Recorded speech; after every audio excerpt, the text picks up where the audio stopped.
10व्या आठवड्यामध्ये आपले स्वागत आहे। आम्ही वेव्ह आणि ऑप्टिकल सिस्टीमकडे किंवा इतर शब्दांत प्रकाश वेव्ह किंवा इलेक्ट्रोमॅग्नेटिक रेडिएशनकडे पाहू आणि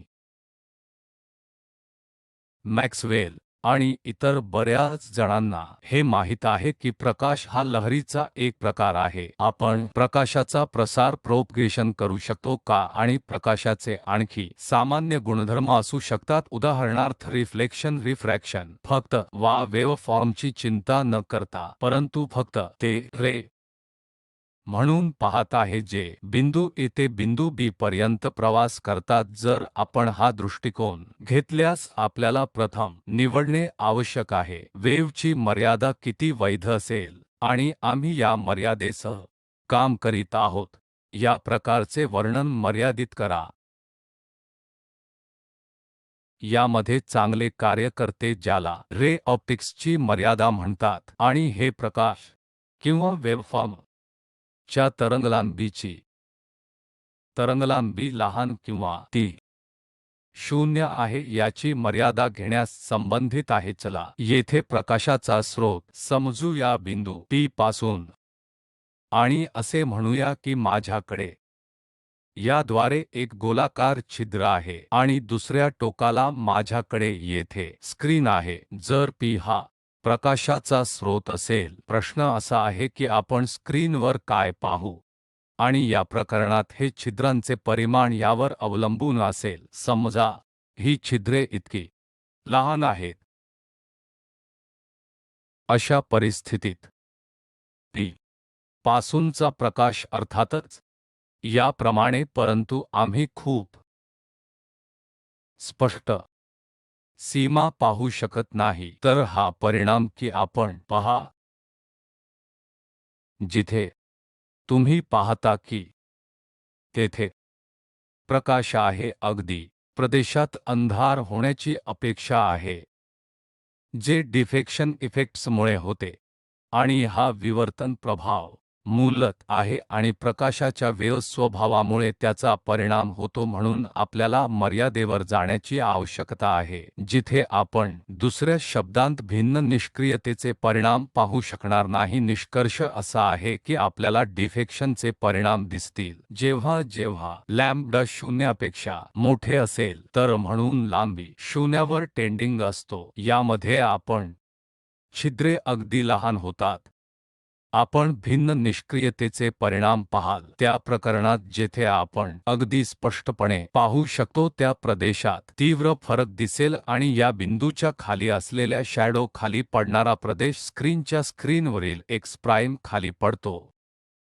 आपल्याला स्क्रीनवर आणि त्याच्यावर पेक्षा अधिक प्रकाश दिसतो, अंधार आहे, तर या प्रकरणात ते P ते S प्राइम पर्यंत जाते आणि अर्थातच दुसऱ्या बाजूला ते P पासून पर्यंत जाईल। या बिंदूला चा डबल प्राइम देखील म्हणू द्या। तर S आणि S डबलच्या प्राइम दरम्यान आपण प्रकाश आणि त्याहून अधिक S प्राइम वर S डबल प्राइम च्या खाली पहा, त्या प्रकरणात ते खूप गडद आहे। त्या प्रकरणात आम्ही आमच्या प्रकाश वेव्ह चे वर्णन किरण आकृत्या वापरून करू शकतो। मुळात मी येथे काढलेल्या सारख्या ओळी म्हणजे या नियमाची सुरुवात आहे ज्याला रे ऑप्टिक्स किंवा भौमितीय ऑप्टिक्स म्हणतात। प्रत्येक वेळी प्रकाशाची वेव्ह एका बिंदूपासून बिंदूकडे जाते B, आपण हे फक्त बिंदूतून जात असलेल्या ओळीचे प्रतिनिधित्व करू शकतो A ते बिंदू B। तर प्रश्न असा आहे की बिंदू P पासून सुरू होणारा प्रकाश मला कसे कळेल? हा विशिष्ट मार्ग घेते आणि प्रश्नाचे उत्तर फर्मेटचा सिद्धांत म्हटले जाते ज्याला आपण रिफ्रॅक्टिव्ह इंडेक्स स्थिती बोलण्याची आवश्यकता आहे। मला असे समजू द्या की प्रकाश रिफ्रॅक्टिव्ह इंडेक्स म्यू सह माध्यमात प्रवास करतो। मी ds द्वारे दर्शविले आहे अंतर प्रकाशाद्वारे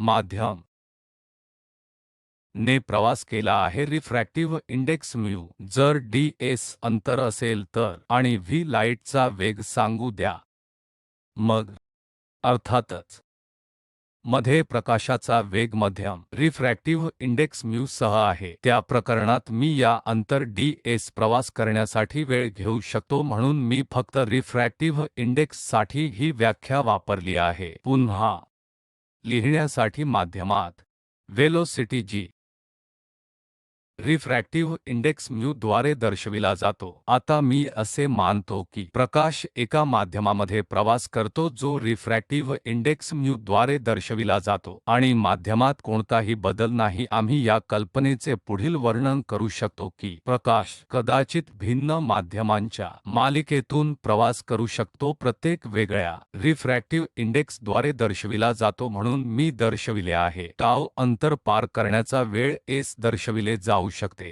तर जनरलायझिंग हे सूत्र मी हे लिहू शकतो, म्हणून यापैकी प्रत्येक निर्देशांक भिन्न माध्यम चे प्रतिनिधित्व करतो आणि रिफ्रॅक्टिव्ह इंडेक्समध्ये बदल आहे, जेणेकरून हे म्यू द्वारे दर्शविले जाते. तर ds1 हे एक माध्यमामध्ये प्रवास केलेले अंतर आहे जे रिफ्रॅक्टिव्ह इंडेक्स म्यू1 द्वारे दर्शविले जाते. ds2 हे अंतर आहे मध्ये प्रवास केलेले माध्यम जे mu2 द्वारे दर्शविले जाते आणि म्हणून सतत बदलत्या माध्यमाद्वारे दर्शविले जाते. तर आपण इंटिग्रेशनद्वारे समेशन बदलू शकतो ज्यामध्ये अंतर आहे जे टाउ द्वारे दर्शविले जाते. तर माझ्याकडे ही प्रकारची औपचारिक एक्सप्रेशन आहे. बिंदू A ते बिंदू B. बिंदू या फोटोनच्या चित्रामध्ये रे अप्रॉक्सिमेशन आणि बिंदू A आणि बिंदू B दरम्यान आणि बिंदू B मध्ये जिथे आपला रिफ्रॅक्टिव्ह इंडेक्स बदलते. तर हे या म्यू द्वारे विचारात घेतले आहे जे एस फर्मेटचा सिद्धांतावर अवलंबून आहे. गणितीय पद्धतीने लिहिले जाऊ शकते. मी तुमच्यासाठी येथे लिहिले आहे. तर या इंटिग्रल चा फरक 0 आहे. तर फर्मेटचा सिद्धांतची भौतिक सामग्री अशी आहे की जर आपल्याकडे निवडलेले 2 पॉइंट्स आहेत आणि प्रकाश A ते B पर्यंत प्रवास करतात, आपण येथे बऱ्याच संभाव्य मार्गांचा विचार करू शकता ज्याद्वारे प्रकाश कदाचित A ते B पर्यंत जाऊ शकतो आणि एक प्रत्यक्षात घेतो हे आहे ज्यासाठी या क्वांटिटीच्या समान प्रमाणात 0 समान फरक आहे. फारच सैलपणे सांगायचे तर ते असे म्हणण्यासारखे आहे की वेळ A ते B पर्यंत जाण्यासाठी घेतला गेला आहे किमान ही क्वांटिटी म्यू वेळा ds ला ऑप्टिकल मार्ग लांबी म्हणतात.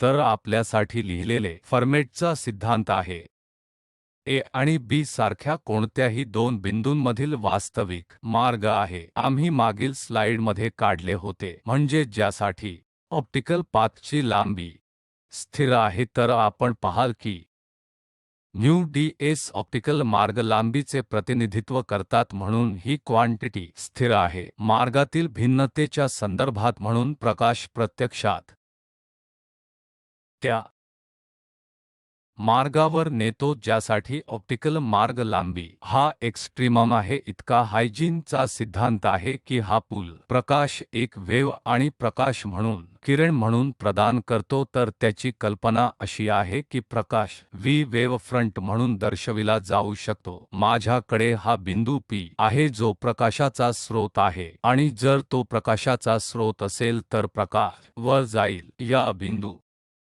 P पासून बाह्य सर्व दिशेने. आता आपण प्रश्न विचारू शकता त्या बिंदूंचे लोकस म्हणजे ज्याचा प्रत्येक भाग नंतर समान फेस करतो आहे सर्व नंतर जो कधीही दिशा प्रकाश प्रवास करतो P च्या आसपास प्रवास करतो तो त्याच वेगाने प्रवास करतो। या बिंदूंचे हे लोकस स्थानावर आहे त्याच टप्प्यासह च्या समान अंतराने सी वेळा टी केला आहे। आता हा आपल्यासाठी एक वेव्ह समोर आहे आणि विशेषत या प्रकरणात त्याला गोलाकार वेव्हफ्रंट म्हटले जाईल। प्रकाशाच्या बिंदूच्या स्त्रोतांमधून बाहेर येणारा प्रकाश गोलाकार वेव्हफ्रंट परिभाषित करेल। दुसरीकडे माझ्याकडे प्रकाशाचा स्रोत असेल जो लिनियर आहे तर सर्व बिंदू त्याच टप्प्यासह येथे समान अंतर आणि अशा बिंदूंचे लोकस ते सिलेंडर तयार करतात म्हणून त्याला दंडगोलाकार वेव्हफ्रंट म्हणतात। आणि जर आपण असे म्हणत असाल तर प्रकाशाचा एक पॉइंट सोर्स जो खरोखर खूप दूर आहे परंतु जर त्याने पुरेशी लांब अंतर प्रवास केला असेल आणि आपण त्याचा एक स्मॉल पोर्शन पाहत आहात आणि ते उदाहरणार्थ असे काहीतरी समतल तरंग वेव्ह सारखे दिसेल तर त्याला प्लेन वेव्हफ्रंट असे म्हटले जाईल। उदाहरणार्थ सूर्यप्रकाश जे आपल्याला खरोखर दूरवर पोहोचत आहे तर अशा परिस्थितीत आपण असे समजू शकता की आपण आहात प्रत्यक्षात प्लेन वेव्हफ्रंटचे निरीक्षण करीत आहात। तर असे म्हणूया की माझ्याकडे हे प्लेन वेव्हफ्रंट आहे काही वेळा टी असू शकते ते मूळतः गोलाकार वेव्हफ्रंट म्हणून प्रारंभ केले जाऊ शकते पण मी ज्या ठिकाणी ते पाहतो त्या क्षणी मी जे पाहतो ते एक प्लेन आहे वेव्हफ्रंट। हायजिनची कल्पना हा प्रत्येक मुद्दा असा आहे की या वेव्हफ्रंटवर सेकंड तरंग चा स्रोत म्हणून कार्य करतो आणि आपण येथे एक मुद्दा घेऊ हे दुय्यम वेव्हलेटचा स्रोत आहे जो गोलाकार होणार आहे। आता आपण हा बिंदू च्या अगदी जवळ आहे हा बिंदू समान वेव्ह फ्रंट समोर काढा जे दुसऱ्या बिंदूतून बाहेर आले आणि असेच जर आपण त्या सर्वांना एकत्र ठेवले तर आपल्याला जे मिळेल ते म्हणजे लाटेच्या पुढील स्थानाची नवीन जागा आहे। तर मूलत आपण वेव्ह फ्रंट पर्यंत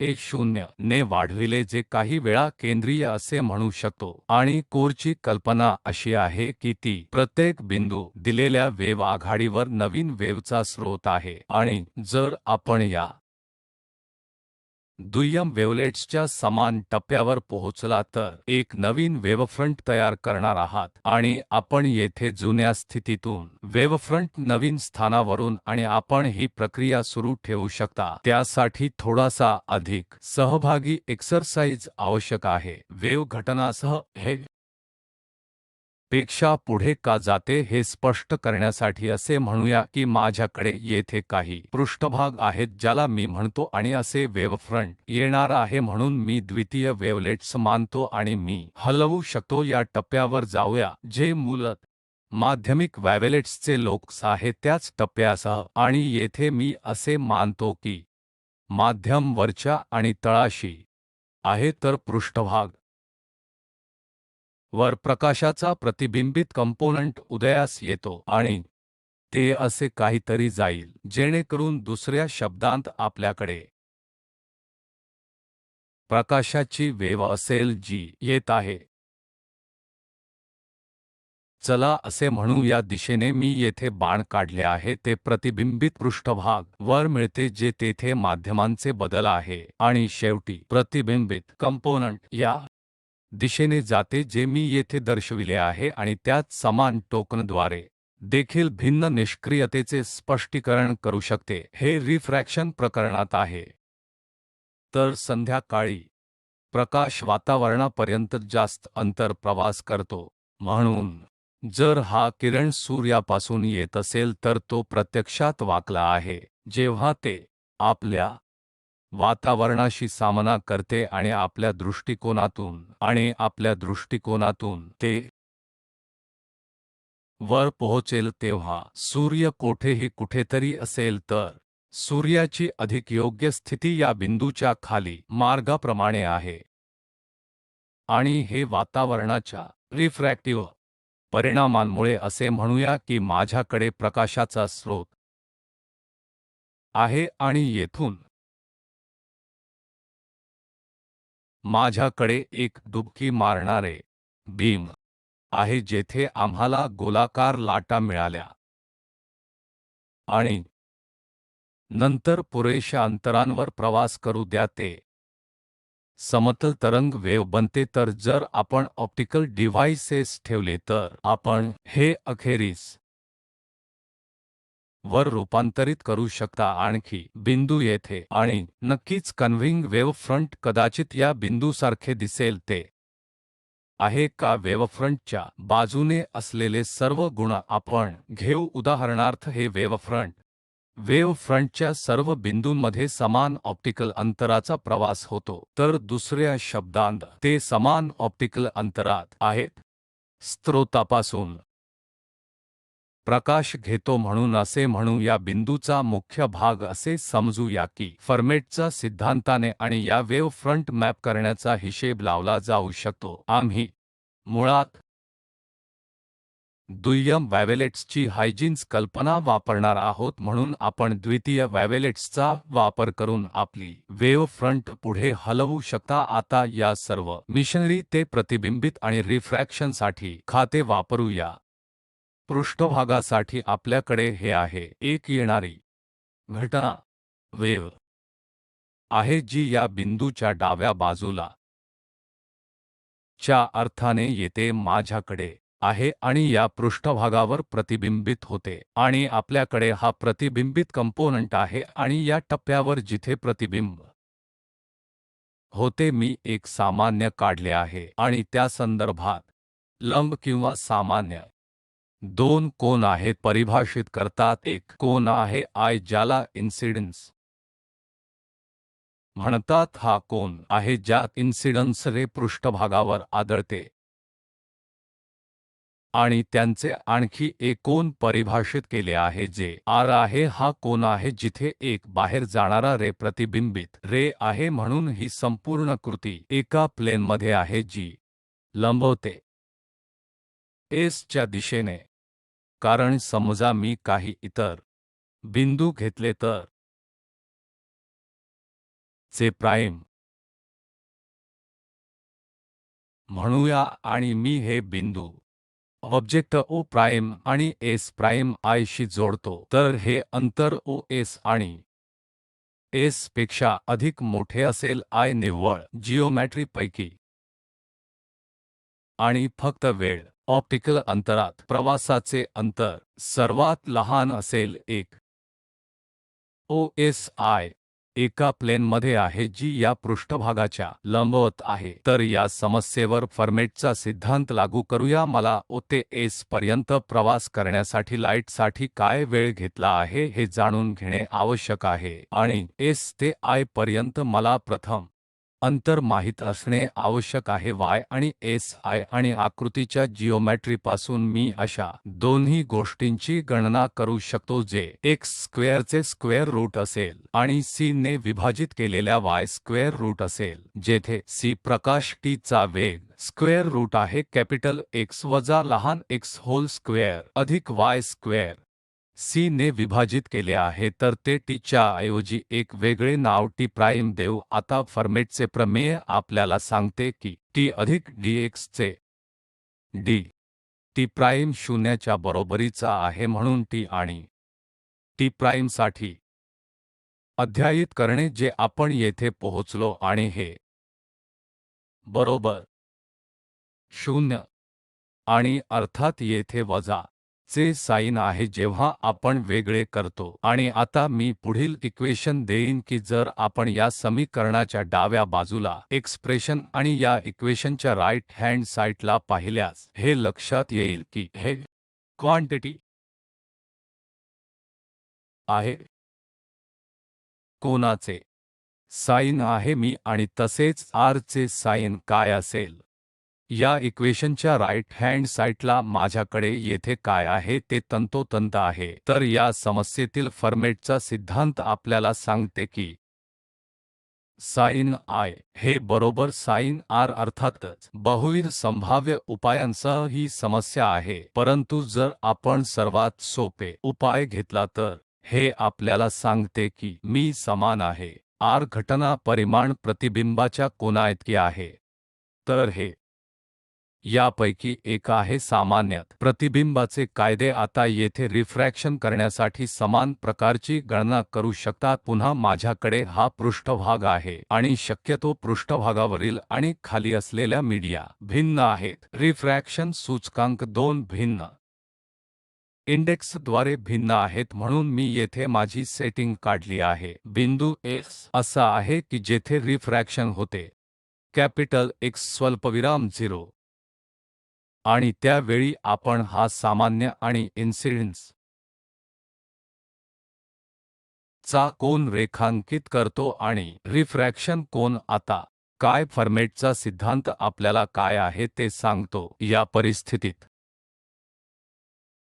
ज्या आवाजाला पार करण्यासाठी मला देण्यात आलेला वेळ तो I आहे, मला SI पार करण्याचा वेळेची गणना करायला हवी। मी ते एक्सप्रेशन लिहितो की या एक्सप्रेशनमध्ये I C प्राइम द्वारे विभागले आहे। तर C पहिल्या मीडियामध्ये प्रकाशाचा वेलोसिटी आहे जो रिफ्रॅक्टिव्ह इंडेक्स म्यू द्वारे दर्शविला जातो आणि C प्राइम दुसऱ्या माध्यमांमध्ये प्रकाशाचा वेग आहे जो रिफ्रॅक्टिव्ह इंडेक्स द्वारे दर्शविला जातो 2 म्यू प्राइम। तर आता मला गरज आहे या दोन वेळाची बेरीज घ्या, त्यांना x च्या संदर्भात डिफरन्शिएट करा म्हणून वेगळे वेगळे करा। ही एक्सप्रेशन x च्या संदर्भात आहे, हे तेच आहे। मी येथे ही टर्म आणि या आकृतीशी संबंधित आहे आणि माझ्याकडे हे आहे। मी ते तुम्हाला सांगेल। मी येथे काय सर्कल केले आहे जे लाल रंगाचे आहे ते फक्त साइन I आहे, इन्सिडन्स कोनाचे साइन या क्वांटिटीमध्ये। आणि पुन्हा आपण या आकृतीशी संबंधित आहात, आपण लक्षात घ्याल की ते फक्त